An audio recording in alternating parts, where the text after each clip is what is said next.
여러분 안녕하세요. 이번에는 중2 1학기 비상 담화의 개념과 특성 보겠습니다. 36쪽. 지금 비가 굉장히 많이 오네요.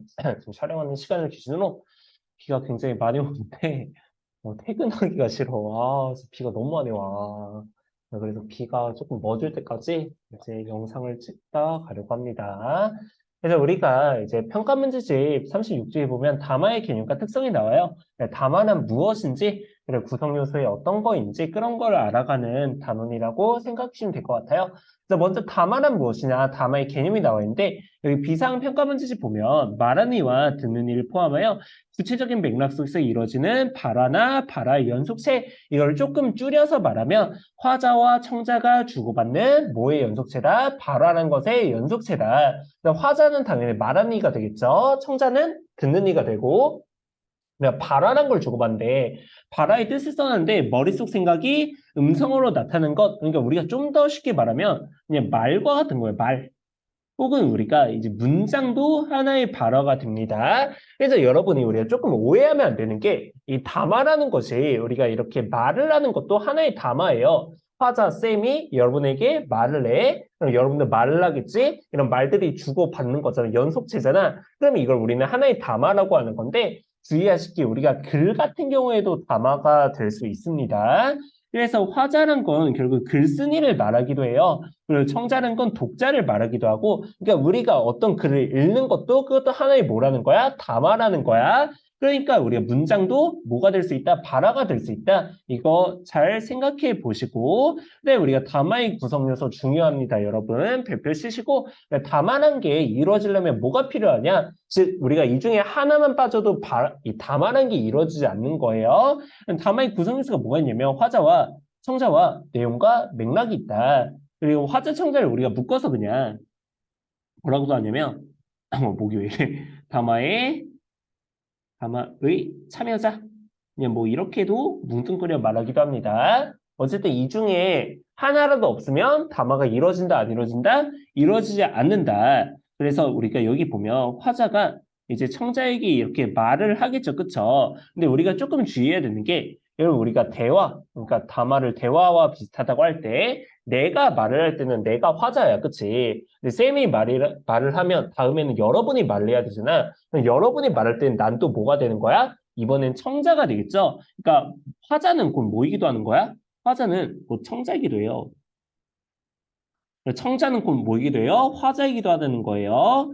그러니까 우리가 방향이 이렇게도 가게 됩니다. 그래서 우리가 다만한 건 결국 쌍방향적이다 이런 말을 할 수가 있고 그리고 또 어떤 말을 할 수 있냐면 화자와 청자가 계속 바뀌는 게 대화잖아. 그치? 그러면 이 담화에서 화자와 청자의 관계는 고정되어 있다, 고정되어 있지 않다? 고정되어 있지 않다는 말을 할 수가 있는 거예요. 그걸 옆에 적어놨는데 이제 구어 담아 그러니까 우리가 이렇게 말을 하는 걸 우리가 대화하는 걸 구어 담아라 하거든요. 입구자를 써서 그러니까 말로 하는 거, 입으로 하는 거. 입으로 하는 구어 담아에서는 화자와 청자의 관계가 고정되어 있지 않아요. 그러니까 이거는 쌍방향적이라는 의미야. 화자 청자가 계속 말을 주고받으니까. 근데 우리가 문어 담아 이 문자가 글 문자거든요.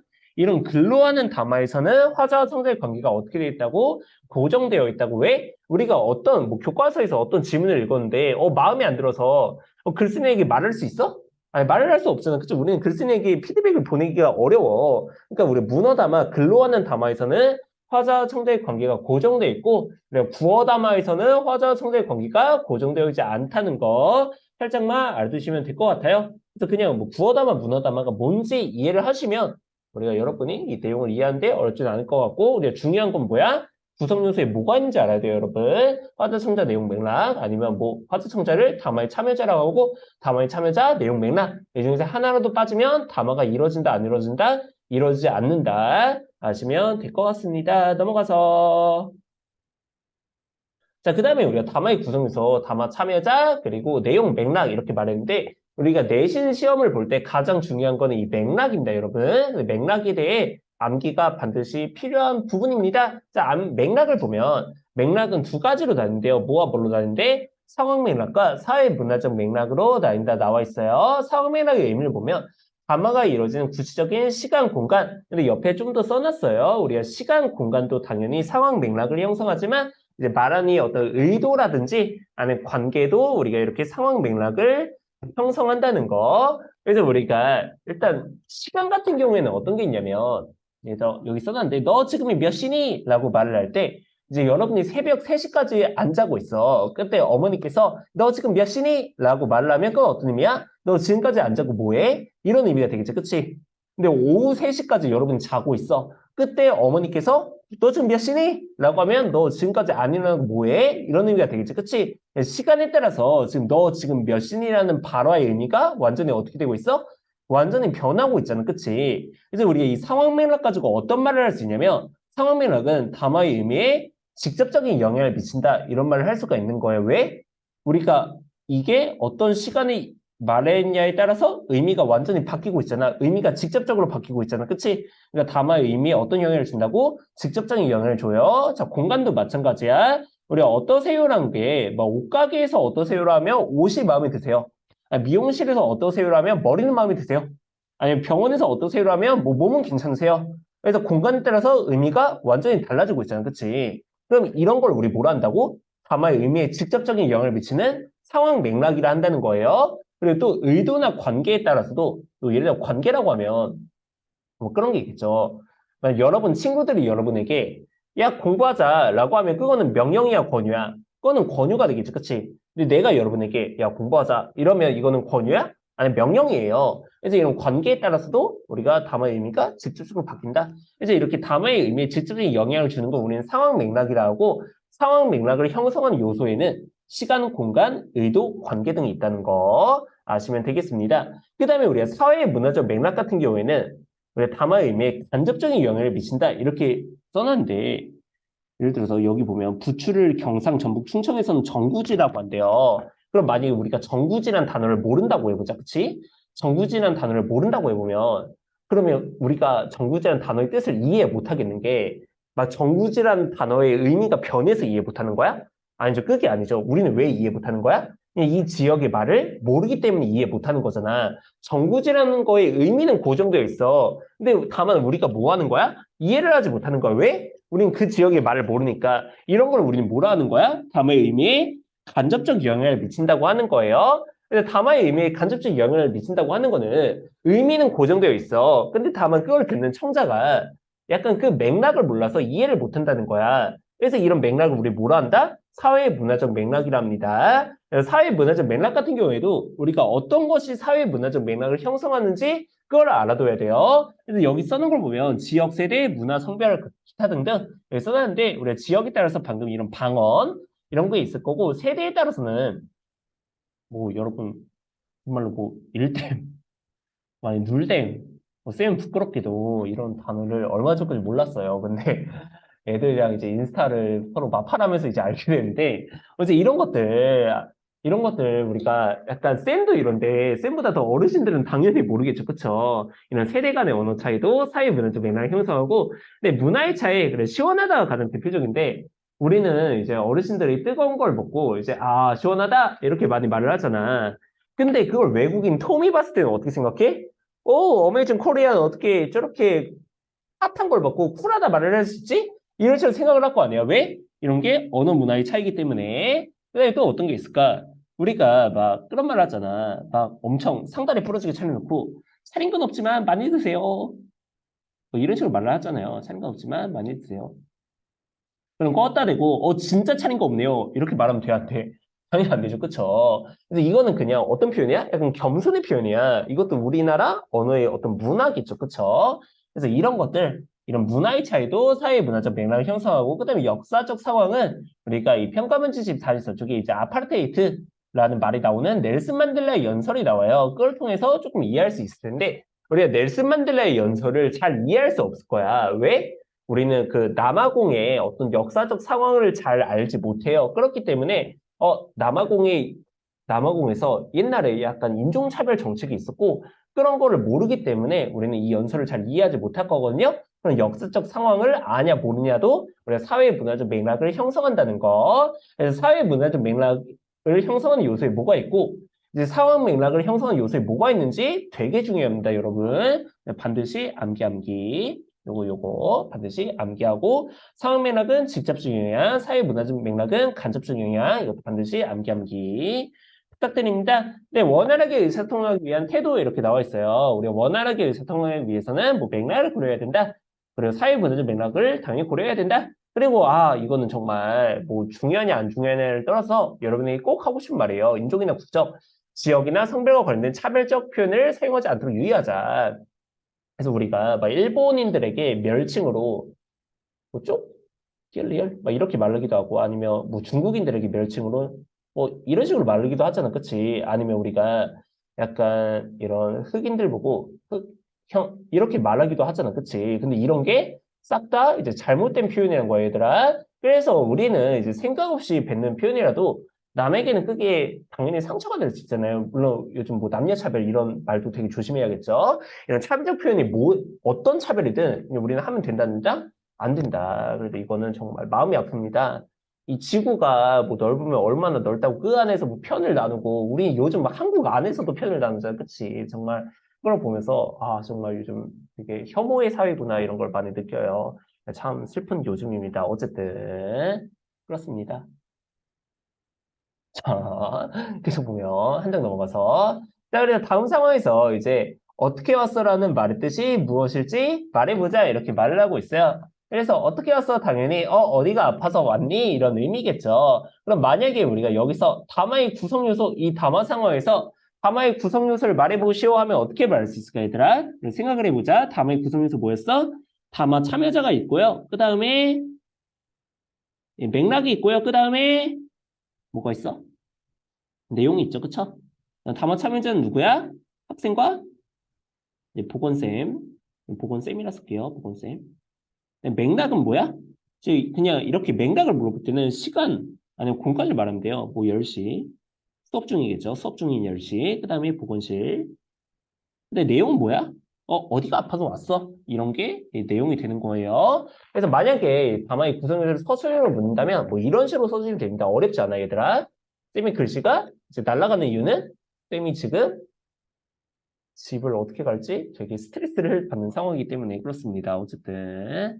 그다음에 계속 쭉쭉 보면은 우리가 여기서 중요한 게 이제 어떤 맥락과 관계 있는지, 상황 맥락과 관계돼 있는지, 사회 문화적 맥락과 관계돼 있는지 그게 중요하거든요. 근데 우리가 다음을 보면은 의사쌤 안녕하세요. 안녕하세요. 불편하진 않으세요?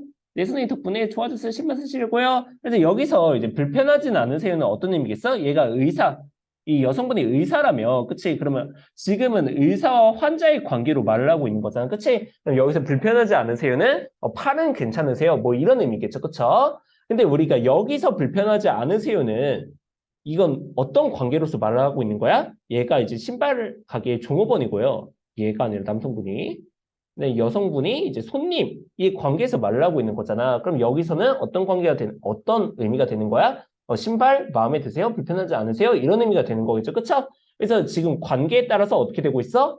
바뀌고 있죠. 담화의 의미가 바뀌고 있어. 그래서 우리가 이런 화자와 청자의 관계도 상황 맥락을 형성해서 말이 꼬여. 발화에, 아니, 뭐해. 의미에, 담화의 의미에 직접적인 영향을 준다는 거. 쌤이 제정신 아닌가 봐 미안해요. 다시, 이런 화자의 청자의 관계가 달라지면, 담화의 의미가 바뀌는구나. 이런 걸 우리는 상황 맥락을 형성한다. 이렇게 말을 하는구나. 이렇게 알아두시면 되고, 아까 쌤이 말했던 지금 몇 시니? 이런 시간에 따라서도 우리가 상황 맥락이 형성된다는 거. 그 다음에 쭉쭉 넘어가서, 네, 여기서 보면 우와 몬당스 체리보이 토양 김치가 정말로 죽이네. 오른쪽에 뭐 남아공 이런 식으로 나와요. 그래서 우리가 만약 이 말의 의미를 이해 못했다면은 이거는 지역 방언의 차이 때문에 그래서 이런 지역의 차이도 사회 문화적 맥락을 형성하는구나. 그리고 우리가 이 남아공 쌤은 이 남아공이란 말을 그냥 교과서 용어로 억지로 만들어낸 말인 줄 알았는데 실제로 쓰는 애들이 있더라고. 참 신기했습니다. 어쨌든 남아공 이제 쌤 나이대에서는 남아공이라는 소리 들으면 당연히 남아프리카 공화국을 생각을 하겠죠, 그쵸? 근데 너희들은 이제 남아서 공부한다 이런 말을 떠올릴 수 있는 거잖아. 그럼 이건 뭐의 차이야? 이제 세대의 차이가 사회 문화적 맥락을 형성했다. 그래서 어떤 담화 상황이 어떤 맥락과 관계 있는 상황인지 우리는 그것을 알아야 합니다. 근데 한국말은 어려워. 그래서 우리는 이제 뭐 가족 관계 아니더라도 이제 어르신들이 특히 이제 식당에 가서 언니 뭐 이렇게 부르는 경우가 많잖아. 근데 외국인이 봤을 때 이걸 이해하기 쉬울까 어려울까? 당연히 어렵겠죠. 이거는 이런 언어 문화의 차이, 이런 언어 문화의 차이도 뭘 형성한다? 사회 문화적 맥락을 형성한다. 이렇게 알아두시면 되겠습니다. 그 다음에 우리가 넬슨 만델라 평가 문제 44쪽에 이제 넬슨 만델라의 연설이 나오는데 이거 문제 좀 자주 나온 편이니까 여러분 잘 보세요. 근데 어렵진 않아. 우리가 이 연설 내용을 이해할 필요는 없어. 그냥 이 아파르테헤이트란 말만 보자. 자, 여러분 아파르테헤이트의 미래가 없다는 걸 잘 알고 있습니다. 이 말 이해돼야 안 돼? 아마 잘 안 될 거야. 역사 공부를, 역사에 조금 관심 있는 친구가 아니면 잘 모를 거예요. 그래서 아파르테헤이트라는 게 옛날에 남아공에서 시행된 어떤 인종차별 정책을 아파르테헤이트라고 하거든요. 근데 만약에 우리가 이 연설문을 이해 못했다면 아까도 말했지만 뭐 때문에 이해 못하고 있는 거야? 우리는 남아공이라는 나라의 역사적 상황을 알아요, 몰라요? 우리는 모르니까 이 연설을 이해할 수가 없는 거야. 그러니까 우리가 역사적 상황을 모르면 이 연설을 이해하기 힘들다. 그러니까 이런 역사적 상황도 뭘 형성한다는 거야?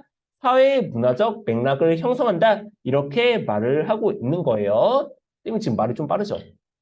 근데 유튜브에 올라가는 거니까 뭐 0.7배속 이렇게 해서 들으세요. 쌤은 빨리 할래. 어쨌든 뭐 아파르테이트 정책 뭐 이렇게 간단히 설명이 나오니까 한번 읽어보시고 뭐 안 읽어보셔도 되고 넘어가서 네. 그래서 이렇게 담화가 끝났고 잠깐 조금만 더 할게요. 여기 의미를 낳는 듣기 말하기 이것까지만 잠깐 더 보도록 하겠습니다. 시험 범위가 이제 앞에 담화까지는 친구들은 안 들으셔도 돼요. 그래서 보면은 이제 듣기 말하기 활동, 듣기 말하기란 뭐냐? 말하는 이와 듣는 이가 함께 내용을 창조하고 그 의미를 공유하는 과정이다. 내용을 창조한다는 건 뭐냐? 내가 처음 시작하는 말이 똑같더라도 여러분이 어떻게 반응하에 따라서 그 담화의 흐름이 완전히 달라질 수가 있다는 거야. 예를 들어 여러분 아스날이란 축구팀 좋아하세요? 라고 쌤이 먼저 말을 꺼냈어. 근데 여러분이 어떻게 대답할 수 있을까? 여러분이 먼저 그게 뭔데 오타쿠야 그게 뭔데 씹다가 이렇게 말을 할 수가 있겠지 그치?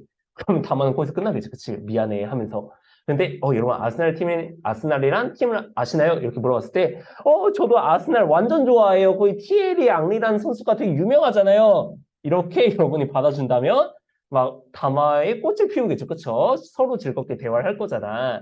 그래서 우리가 이제 담화란 건 화자와 청자가 어떻게 의미를 공유하에 따라서 이제 의미가 완전히 새롭게 갈 수도 있다. 그런 걸 말하고 있는 거예요. 끄기의 내용을 함께 창조한다. 이렇게 말을 하고 있는 거고 여기 부분을 지금 설명드린 거고 그리고 계속 보면 그런 게 여기 잘 나와 있어요. 너 혹시 소금의 유통기한 알아? 소금에도 유통기한이 있어. 천일이야. 천일염이라고 하잖아. 하하하. 개그입니다, 여러분. 당연히. 소금의 유통기한이 천일은 당연히 아니고요. 개그인데 여기서 와 진짜 너 노잼이다 하면은 담화가 여기서 끊겨버리겠죠. 근데 만약에 이 여자친구가 킥킥 재밌네 다른 이야기는 없어? 알면 더 해줘. 그러면 뭐 이런 식으로 전개가 될 거고 킥킥 재밌네 그런데 천일염이 정확히 무엇을 뜻하는 거지? 하면 이런 식으로 전개가 될 거고 그래서 여기서 말하고자 하는 건 처음에는 같은 이야기를 시작하더라도 대화는 어떻게 다양하게 전개될 수 있다는 거 그걸 말을 하고 있는 거예요. 근데 만약 여학생이 이렇게 재밌는 이야기 더 해줘라고 했으면 얘는 좀 더 웃긴 이야기를 듣고 싶은 거고 만약 얘가 천일염이 정확히 무엇을 뜻하는 거지라고 물어봤다면 이런 정보를 얻고 싶은 거고 이런 의도에 따라서 다른 방향으로 전개될 수 있다는 거 살짝만 알아두시고요. 그 다음에 우리가 여기 세 가지 담화 상황이 나오는데 여기서 각각 상황을 보면 다 담화가 원활히 이루어지지 않았어요. 그럼 원활히 이루어지지 않은 이유가 뭐냐? 그것이 가끔 시험 문제에 나오거든요. 그래서 여기 보면 이 탑은 우리나라 석탑의 전형을 잘 보여줍니다. 초창기 석탑은 중국의 전탑을 흉내내어 만들었기 때문에 옥계석이 점점점. 그러면 이거 이해할 수 있어? 없어? 없어. 그래서 전형 전탑이 무슨 뜻이지? 강의 주제가 탁과 관련된 거에서 전혀 몰랐네. 자 그러면 우리가 서로 문제점이 있는 거야. 이 담화 상황에서. 이 강연자의 문제점은 뭐야? 지금 예상청 중이 교복 입고 보니까 학생이네. 그치? 근데 예상청의 지식 수준을 지금 고려해서 안 했어? 안 했어. 학생들이 어떻게 막 옥계석 전탑 이런 단어를 술줄 알아. 잘 모르겠지, 그치? 그러니까 강연자의 문제점 뭐라고요? 예상청의 지식 수준을 고려 안 했어. 그러면 이 강연을 듣는 학생들의 문제는 뭐야? 얘는 지금 강의 주제가 뭐인지도 공부 안 하고 온 거잖아, 그치? 그러니까 강연 주제를 미리 공부 안 해서 이런 문제가 생겼다. 근데 여러분 한쪽만 잘못있는 게 아니라 서로 잘못이 있다는 거 계속 보면 자, 엄마 이번 주말에는 무조건 놀이공원에 가요. 놀이공원 무슨 어린아이도 아니고 이렇게 말을 하고 있어요. 그러니까 이 아들이 아니 제 소원 하나도 못 들어주신 거예요? 이렇게 말을 하고 있어요. 자, 그럼 역시 서로 문제가 있어요. 자, 아들 같은 경우에는 아니, 제 소원 하나도 못 들어주는 거예요. 이렇게 싸가지 없이 말을 하고 있죠. 근데 우리가 싸가지 없이 말한다. 이렇게 말하는 것보다 뭐 예의를 못 지켜서 말하고 있다. 아니면 설득하기 위한 근거가 있다, 없다? 근거가 없어. 그리고 엄마도 약간 문제가 있죠. 엄마도 문제가 있죠 하니까 약간 조금 어감이 그런데 어쨌든 어머니께서 말하는 게 약간 문제가 있으셨던 게 놀이공원은 무슨 어린아이도 아니고 이게 어린아이잖아 딱 봐도 그러니까 이제 아들의 말을 주의 깊게 듣지 않아서 아들의 말을 공감하려 하지 않았고 이제 반대하는 근거 뭐 반대할 수는 있는데 안 가고 싶을 수는 있는데 근거가 타당하지 않죠. 그래서 역시 서로 잘못했다는 거 그래서 서로 어떤 점을 잘못했는지 여러분이 좀 아세요. 네 마지막 담화상을 보면 아 이건 진짜 극혐이에요 보면 안녕 영서야, 네가 안녕 난 영서야, 네가 서우구나. 반가워 웃으며. 근데 네가 지금 입고 있는 옷은 너한테 되게 안 어울린다. 하하. 이렇게 말을 하고 있어요. 이건 남자의 문제점은 잘 알겠죠. 뭐야? 상대방이 약간 불쾌할 수 있는 농담을 했죠. 그쵸? 처음부터 인신공격한 거잖아. 이게 뭐야? 그래서 사실 농담도 좀 선이란 게 있는 건데 이런 농담은 솔직히 차은우가 해도 쉽지 않지 않을까? 쌤은 그렇게 생각을 합니다. 근데 여기서 놀랍게도 여자아이도 문제가 있다고 우리는 가르치고 있어요. 여자아이 문제가 뭐냐? 너 정말 예의가 없구나? 이렇게 정색을 하고 있어요. 물론 솔직히 쌤 같아도 정색을 했을 것 같긴 한데 어쨌든 여기서는 이 여자아이의 문제도 알아볼 거예요. 여자아이의 문제가 뭐냐? 친구의 농담을 가볍게 넘어갈 수 있었잖아. 아, 그치? 좀 안 어울리지? 내가 가볍게 넘어갈 수 있었는데 이제 불쾌함을 직접적으로 표출했다. 이게 놀랍게도 이 여자친구의 문제입니다, 여러분. 그냥 받아들이세요. 여자친구도 잘못했다, 안 했다? 잘못했다는 거. 그리고 남자친구는 빨리 친해고 농담한 건데 왜 화를 내고 그래? 오, 진짜 극혐입니다, 여러분. 그래서 여러분은 이런 대화를 안 하시길 진심으로 바랍니다. 그래서 여기까지만 하고 뒤에 달려라 차은이나 아니면 뭐 돼지 어쩌고 질문 있죠, 그쵸? 그건 안 하도록 하겠습니다. 왜? 쌤이 지금 가르치는 학생 중에서 이 뒤가 시험 범위인 학생이 없기 때문에 혹시 뭐 뒤에 해설을 원하시면 개인적으로 댓글에 남겨주세요. 근데 이거 다른 내 학생 말고 다른 애들은 잘 안 보는 것 같아. 어쨌든 필요하시면 남겨주세요. 화이팅입니다. 안녕.